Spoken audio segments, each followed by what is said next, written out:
Dr. Hyginus Leon's sudden departure from the Barbados-based Caribbean Development Bank earlier this year left many unanswered questions about the circumstances surrounding his resignation.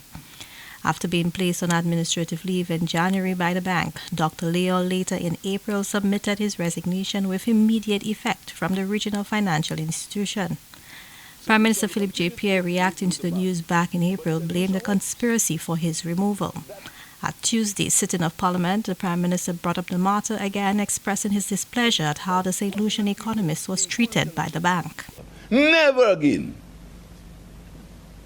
Mr. Speaker, must we, as governments, allow what happened in the bank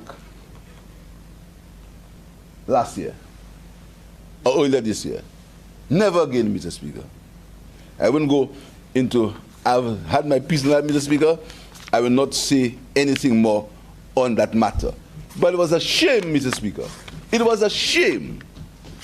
It was a disgrace for us to put an embarrassment for us to put a global technocrat, a man of such high reputation, Mr. Speaker, to put him through what we put him through, what we put him through in the bank over the last few months. Prime Minister Pierre highlighted Leo's achievements as a regional economist and announced a special government appointment in acknowledgement of his high value to the nation. I'm proud to tell you, Mr. Speaker, that the Cabinet of Ministers has agreed that this gentleman is of such high value that we have appointed him an ambassador at large for the people of St. Lucia, Mr. Speaker. We cannot allow that talent to go waste. You can't allow it. Dr. Hyginus Jean Leo was the 6th president of the Regional Development Bank. He was elected at a special CDB Board of Governors meeting held on January 19, 2021 for a 5-year term.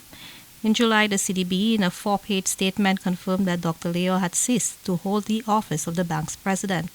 It also announced the commencement of the process for the election of a new president. It is expected that the election process will conclude in October.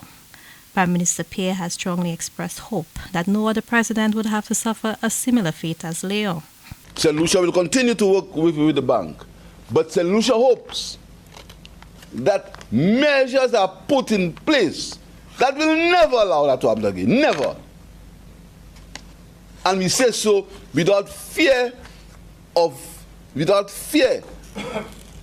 And I'm sure, Mr. Speaker, all the members of this Honourable House, and I invite the member for Choiseul to agree with me on that, Mr. Speaker. That should not happen. The circumstances which led to Dr. Leo being sent on leave and his eventual departure from the CDB remain unclear. For the DBS News World, I am Zane Romulus.